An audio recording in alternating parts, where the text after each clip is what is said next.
itu mereka masih bekerja seperti budak, mengalami perkosaan, kekerasan fisik, kekerasan seksual, kekerasan ekonomi. Yang menjadi pelaku adalah majikan dan juga agensi.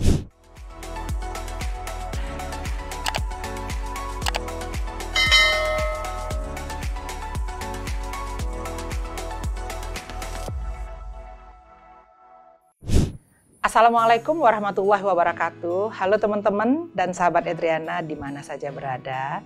Semoga kita semua dalam keadaan sehat walafiat dan berkah selalu. Persoalan tentang buruh migran Indonesia masih marak kita jumpai dalam kehidupan sehari-hari, terutama di beberapa negara yang sering menjadi tujuan buruh migran.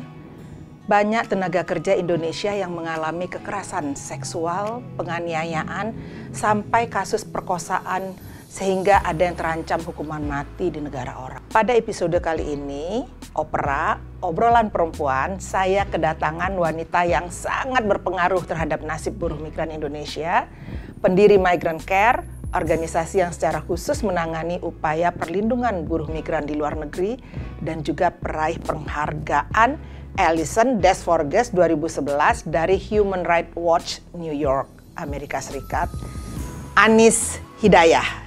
Selamat datang, Anis. Apa kabar nih? Baik-baik. Nah, sahabat Edriana, perempuan yang di samping saya ini semangatnya luar biasa untuk menuntut hak buruh migran Indonesia yang seperti kita semua tahu kasusnya masih sangat banyak kita jumpai. Selain komitmen dan kepeduliannya terhadap nasib buruh migran di luar negeri yang sudah tidak diragukan lagi, makanya sudah mendapatkan award, Anis saat ini juga dari tadi bincang-bincang kita sangat sibuk dengan pekerjaan gardening. Waduh, ini kayaknya memang pekerjaan kita selama COVID gitu ya. Karena saya juga udah ketularan sekarang juga mengisi waktu dengan pekerjaan yang positif. Oke teman-teman Edriana, sebelum kita ngobrol bersama dengan Anis lebih jauh, yuk kita lihat dulu video profil tentang Migrant Care seperti yang akan kita tayangkan berikut ini.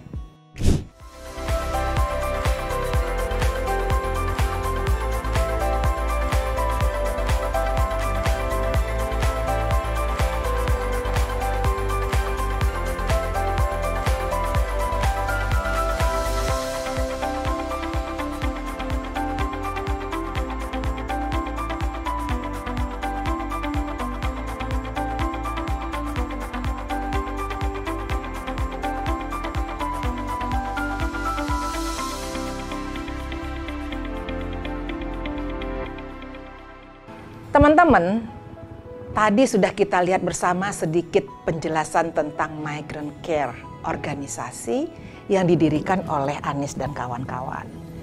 Di situ tadi kalau kita lihat sudah ada beberapa daerah di Indonesia yang berinisiatif untuk mendorong adanya tata kelola perlindungan buruh migran Indonesia yang berbasis desa dan komunitas.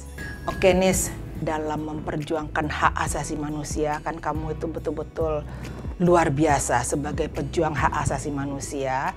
Itu kan bukan hal yang mudah ya. Dan juga sebetulnya apa sih yang mendasari sampai kamu betul-betul sekarang ini turun langsung, terjun langsung untuk memperjuangkan hak-hak para buruh migran ini?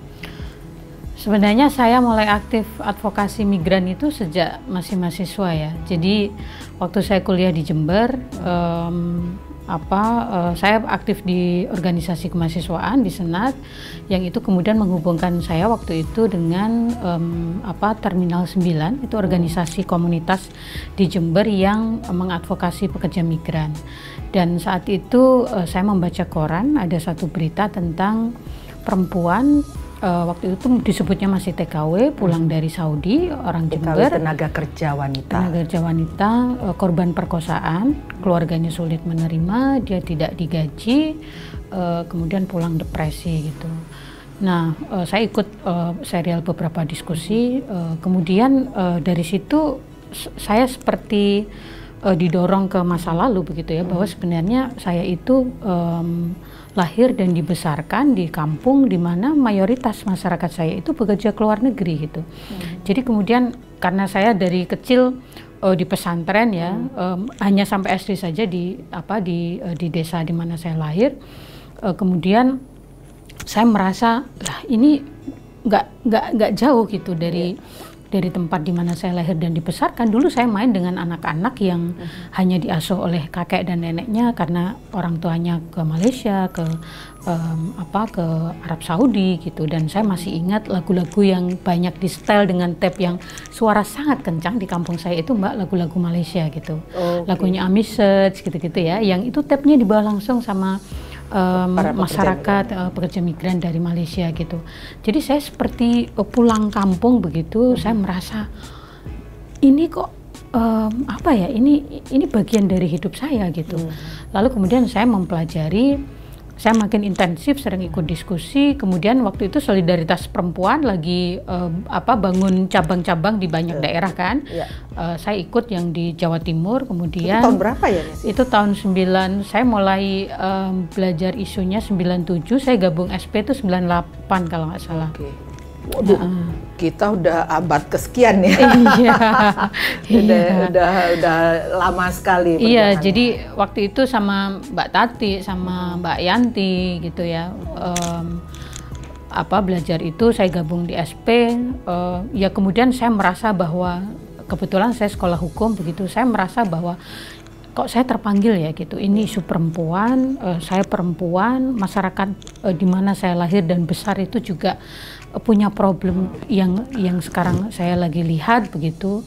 Saya merasa ya sudah gitu. Saya kemudian merasa penting untuk apa yang bisa saya kontribusikan gitu. Jadi saya bergabung dengan SP. Kemudian saya waktu itu skripsinya juga soal kekerasan terhadap buruh migran perempuan dari perspektif viktimologi, satu ilmu di bidang hukum tentang korban begitu. Dan saya masih ingat skripsi saya waktu itu banyak dipertanyakan sama dosen-dosen karena waktu itu belum banyak yang ngambil tema-tema tentang migrasi begitu ya. Referensinya juga belum banyak, hanya SP waktu itu, dan koran-koran berita juga belum banyak karena masih Orde Baru ya. Jadi ya kemudian itu saya merasa itu titik balik saya gitu, Mbak, untuk aktif di dalam untuk mengambil apa ya gitu. Kalau karena dulu SP memang buruh migran kan itunya. Betul. Ya, betul. Dulu SP hanya buruh migran ya, gitu. benar. Jadi saya merasa ini saya mengambil jalan yang pas gitu. SP itu solidaritas perempuan. Solidaritas perempuan.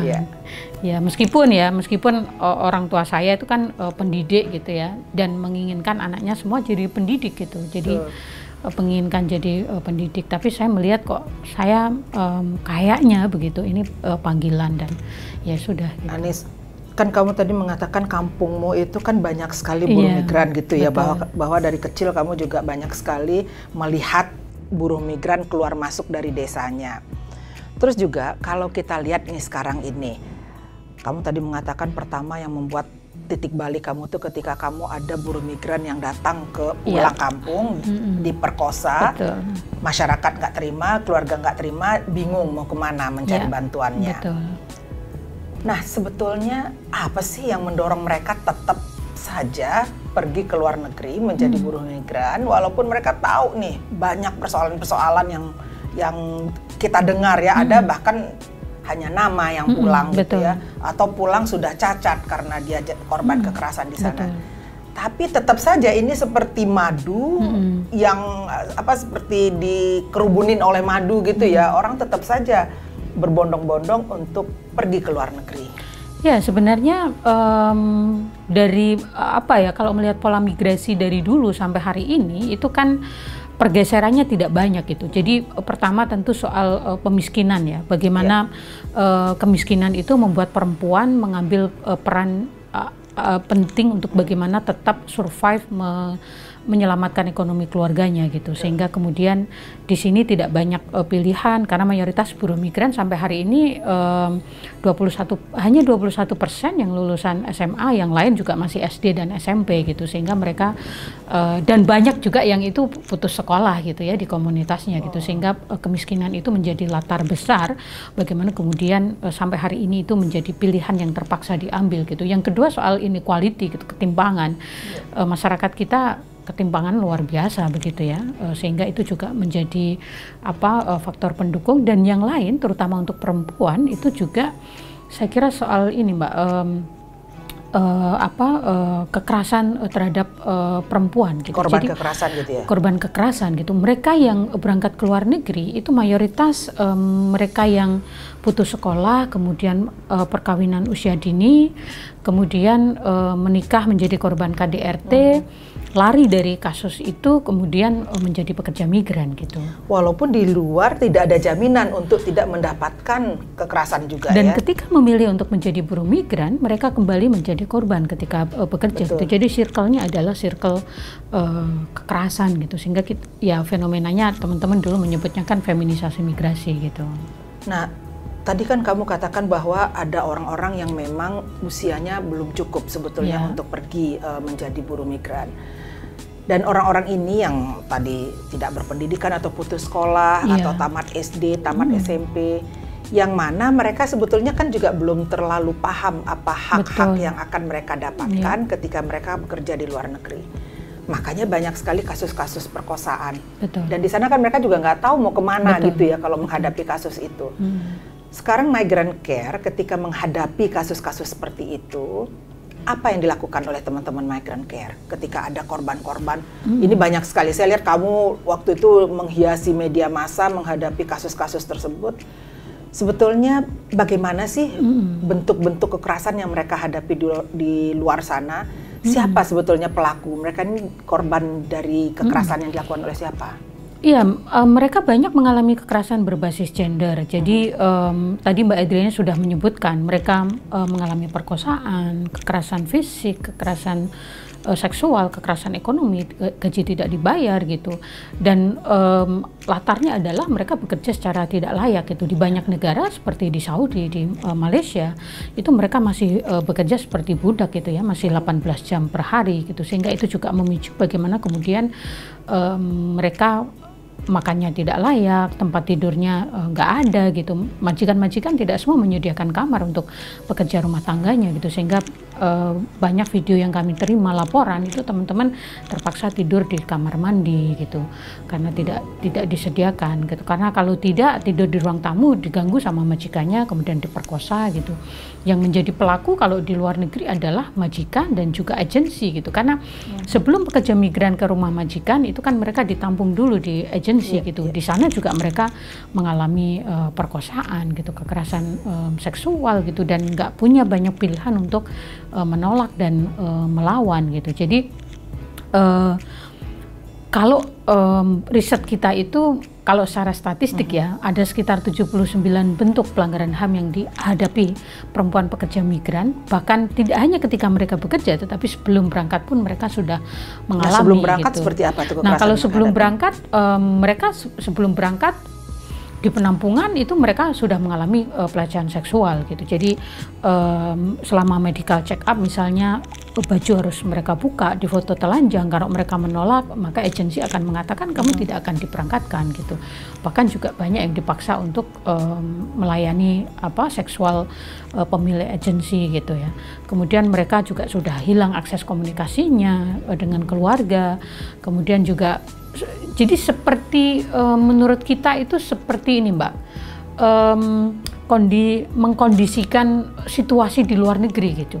Jadi akses keluar itu susah, sudah mengalami kekerasan, makan tidak layak, tidur di lantai, dipekerjakan gitu atas alasan training. Padahal sebenarnya trainingnya juga tidak mengedukasi gitu, karena hanya skill yang sebenarnya juga tidak relevan dengan pekerjaan mereka di luar negeri gitu. Jadi itu sudah mereka alami sebelum berangkat gitu, paksaan KB segala macam gitu, itu terjadi. Mereka gitu. dipaksa untuk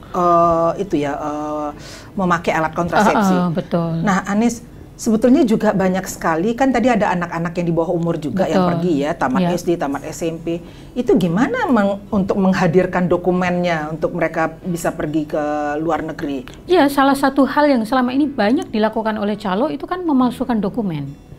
Jadi mereka hanya menyetorkan KTP, even ada anak-anak yang belum punya KTP itu juga dibuatkan KTP sesuai dengan mau-maunya agent gitu, mau umur berapa, alamat di mana gitu, sehingga kita mengidentifikasi ada 3 daerah ya di sepanjang Pulau Jawa itu yang menjadi pabrik KTP gitu. Jadi kalau di Jawa Timur itu manapun asalnya gitu, KTP paspornya itu adalah Malang gitu. Kalau di Jawa Tengah itu Cilacap. Kalau di Jawa Barat itu Sukabumi gitu. Ya ampun. Jadi tahun 2006 kita menemukan riset yang menarik, Mbak. Jadi ada sekitar 46.000 buruh migran yang diberangkatkan ke Saudi. Itu semua alamatnya itu Sukabumi gitu. Pada penduduk Sukabumi di satu desa, Desa Tegalega waktu itu yang kita riset hanya 6.000 penduduknya gitu. Jadi dia mengeluarkan 46.000 KTP. Ya ampun. Itu sudah jadi bisnis besar itu ya bagi mereka ya. Sindikat yang luar biasa. Betul. Begitu ya. Jadi itu meskipun ya hari ini kita sudah mulai melihat ada pergeseran karena ada regulasi yang baru gitu, meskipun tidak menghilangkan praktek-praktek itu secara drastis gitu ya, tetapi ya mulai ada penurunan, kerentanan seperti yang saya sampaikan itu masih terjadi begitu. Nah, Nis, kalau mereka usianya sendiri itu masih di bawah usia dewasa gitu ya. Terus dia dokumen yang mereka dapatkan itu dipalsukan. Ini sebetulnya masuk tindak pidana perdagangan orang dong, Nis. Betul. Bahkan 2 unsur saja kan sudah memenuhi gitu, karena di bawah umur kan kalau trafficking tidak perlu memenuhi 3 unsur gitu. Jadi makanya kita juga punya challenge yang besar gitu, tantangan besar dalam proses penegakan hukum gitu, karena ya saya kira rahasia umum gitu. APH itu kan juga bagian, terutama kepolisian itu juga diduga kuat bagian dari sindikat gitu, yang juga berkontribusi bagaimana memasok begitu ya para korban yang mereka ambil dari berbagai daerah gitu.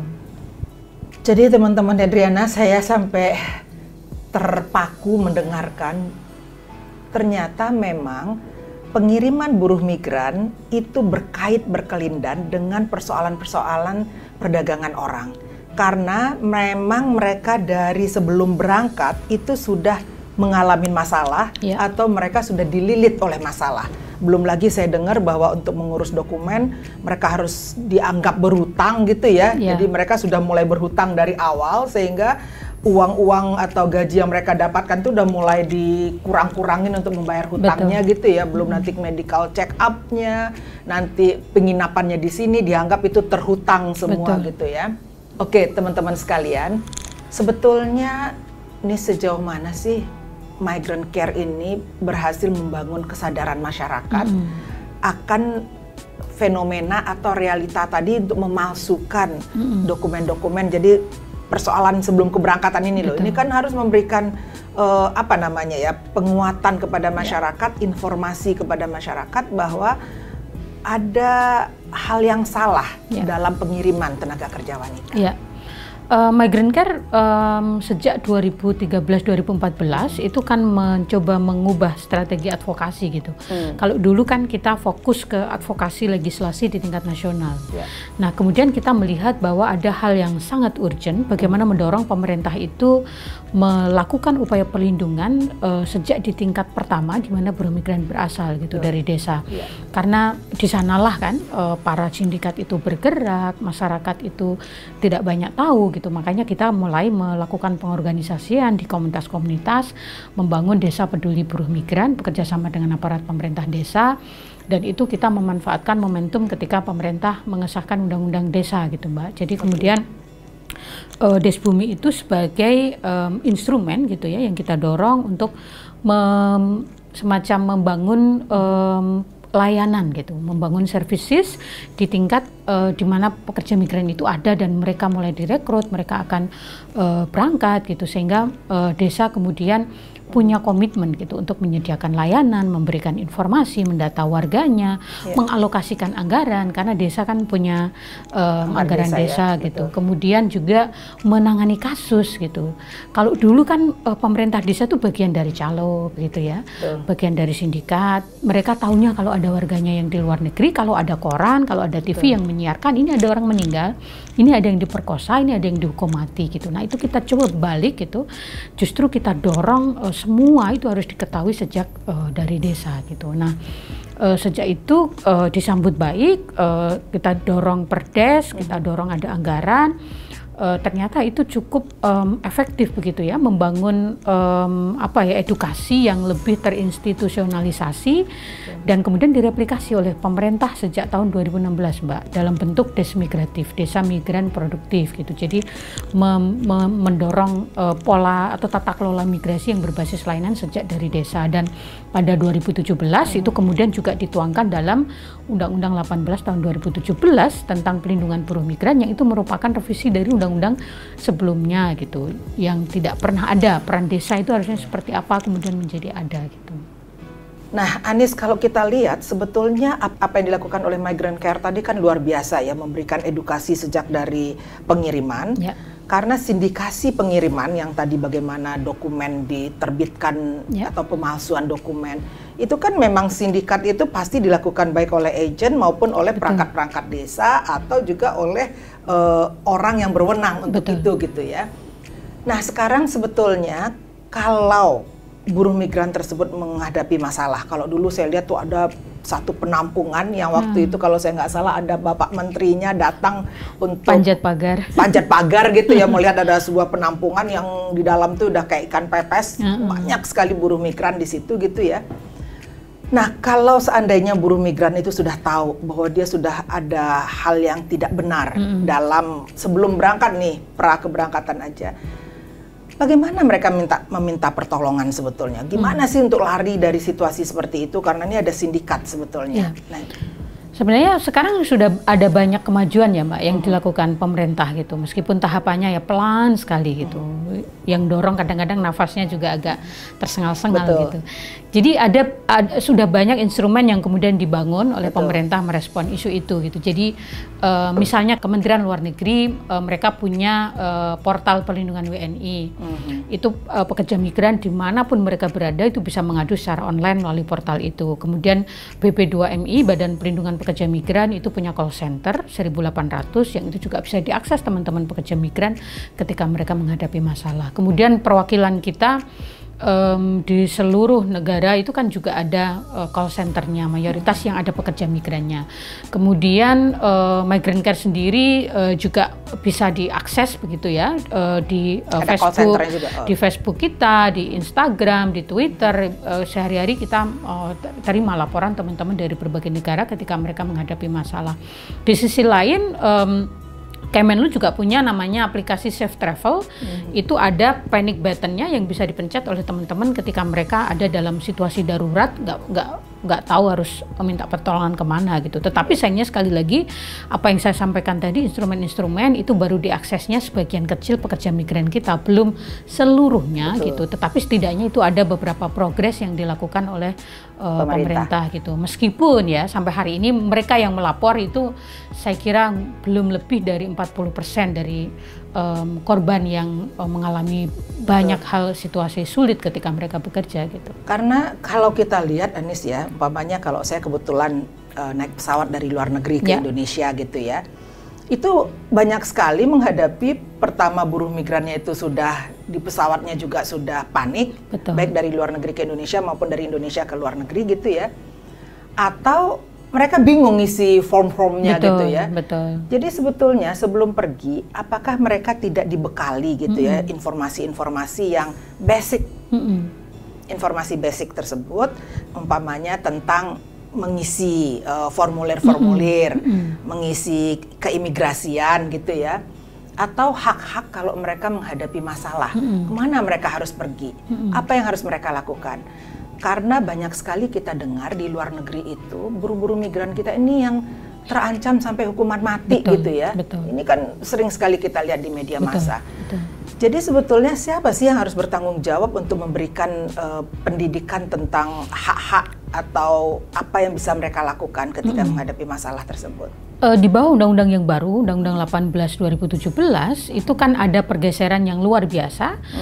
Pendidikan itu harus diberikan oleh pemerintah melalui BLK, Balai Latihan Kerja, dan itu gratis. Kementerian Ketenagakerjaan yang harus menyediakan itu. Tetapi karena ini masa transisi implementasi undang-undang, maka pemerintah baru melakukan revitalisasi BLK-BLK yang ada di Indonesia untuk bisa dimanfaatkan untuk mendidik calon pekerja migran gitu. Sehingga ini masih prakteknya itu masih regulasi yang lama, Mbak, gitu. Mendidik itu masih agensi, kemudian ada PAP, pendidikan akhir pemberangkatan, itu checklist apa yang harus diketahui, bagaimana melapor dan lain sebagainya, itu ada gitu. Tetapi sekali lagi masih banyak praktek lama jahiliyah yang masih terjadi gitu. Teman-teman pekerja migran justru di penampungan itu ditakut-takutin, jangan sampai lapor. Kalau majikan berperilaku kurang baik ya sabar gitu. Kalau ngelawan nanti malah dapat perlakuan yang lebih buruk gitu. Kemudian HP itu disita, nggak boleh mencatat nomor KBRI, nomor KJRI, nomor-nomor yang bisa dihubungin justru nggak boleh mencatat dan lain sebagainya gitu. Jadi praktek-praktek itu dulu dan sekarang mulai berkurang, tetapi masih tetap terjadi gitu. Nah, sebetulnya yang banyak sekali terjadi di luar negeri, kalau saya dengar-dengar juga cerita gitu ya dari majikan-majikan di luar negeri, umumnya mereka itu kesal atau marah atau memukuli buruh migrannya walaupun tidak ada alasan untuk itu. Maksud saya apapun perbuatan dia tetap kita mengutuknya. Tapi selalu dia mengatakan, saya nggak sabar, dia tidak bisa memakai alat-alat yang ada di rumah saya. Kan di luar negeri biasanya orang karena ruang terbatas, jadi alat-alat itu lebih banyak pakai mesin gitu ya. Betul. Mereka nggak bisa menggunakannya katanya gitu loh. Artinya kan memang harus ada sertifikasi mungkin atau apa ya namanya supaya buruh migran ini bisa lepas keluar. Karena saya lihat kalau di BLK yang bagus semua sudah diajarkan memakai mesin tersebut. Apakah ini memang buruh migran yang resmi, yang tadi yang banyak sekali tidak kagok nggak bisa ngapa-ngapain, atau itu yang sebetulnya yang tadi juga kalau kita lihat ada yang apa istilahnya, yang dokumennya tidak atau tidak melalui jalur resmi atau apa istilahnya? Undocumented. Nggak, menurut Anies gimana itu? Sebenarnya kalau ngelihat kurikulum yang lama itu kan pemerintah punya namanya kurikulum 200 jam, Mbak. Jadi 200 jam itu diajarkan di BLK yang memang itu BLK swasta ya, karena sekarang juga masih masa transisi gitu. Nah, celakanya di kurikulum itu yang dikeluarkan oleh pemerintah 69% itu masih berfokus pada skill. Jadi misalnya domestic workers itu ya skill gitu. Skillnya pun itu tidak available untuk di luar gitu. Jadi belum sepenuhnya begitu. Kemudian soal bahasa itu juga sangat tidak cukup gitu. Pendidikan sebelum berangkat itu masih formalitas gitu. Karena dengan agen itu memberikan pendidikan, maka mereka bisa mencas pekerja migran yang mereka berangkatkan gitu, karena yang paling banyak jadi hutang tadi itu di situ ya, jadi hutang gitu, yang paling banyak uang diambil itu kan dari proses sebelum berangkat ketika training itu gitu. Jadi formalitas gitu. Ini masalah besarnya memang gitu, sehingga ya ada korelasinya gitu dengan kesiapan mereka baik dari sisi pemahaman tentang hak, skill, kemudian juga keberanian ketika menghadapi suasana kerja, situasi kerja yang tidak layak dan lain sebagainya. Itu memang jadi satu faktor tersendiri gitu ya, meskipun ada faktor lain juga di luar negeri ya, budaya patriarki, hukum di negara setempat, perilaku majikan yang memang belum respectful gitu terhadap perempuan, terhadap HAM gitu. Jadi faktornya banyak gitu. Pemerintah kita kalau dapat laporan juga masih lambat gitu. Jadi diplomasi segala macam itu kompleksitasnya banyak gitu. Nah, sebenarnya sedang diurai satu-satu gitu, regulasinya dibenerin, layanan di luar negerinya dibenerin, pekerja migrannya juga dididik dengan BLK nanti yang kita dorong lebih baik gitu. Nah, kita mungkin akan bisa lihat itu 10 tahun lagi mungkin ya, situasinya akan seperti apa gitu. Karena sebenarnya kalau melihat sistem yang sekarang, Mbak, by regulation gitu ya, undang-undang yang sekarang, kita itu mungkin di Asia Tenggara paling baik dari sisi tata kelola gitu. Sebenarnya kalau dari sisi resource sumber daya manusia ya, kita itu nggak kalah dibanding teman-teman dari Filipina, teman-teman dari negara lain gitu. Apa yang salah di kita itu soal tata kelola, Mbak. Jadi tata kelola kita itu yang korup, yang tidak serius, yang memang mementingkan bisnis gitu ya daripada melindungi buruh migran gitu ya, sehingga kemudian itu menggelincirkan pekerja migran kita ada pada nasib yang sangat buruk gitu. Jadi kemudian mereka eksploitatif dan lain sebagainya gitu.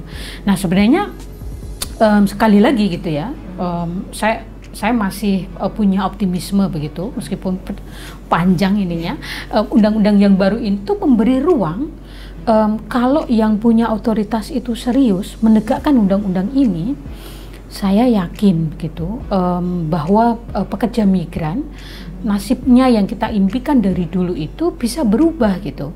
Mulai dari bagaimana pemerintah membangun sistem pendidikan sebelum berangkat itu yang memadai, yang human right and gender based approach, kemudian yang berani begitu, yang kemudian bisa memanfaatkan remittance yang mereka dapatkan, punya bargaining position di tingkat keluarga mereka begitu, karena ketika pulang juga ada isu baru lagi ya, suaminya poligami dan lain sebagainya gitu. Jadi dirundung masalahnya itu nggak selesai-selesai gitu. Jadi ini sangat tergantung pada yang punya otoritas. Nah, menteri tenaga kerja sekarang perempuan, Menlunya perempuan gitu.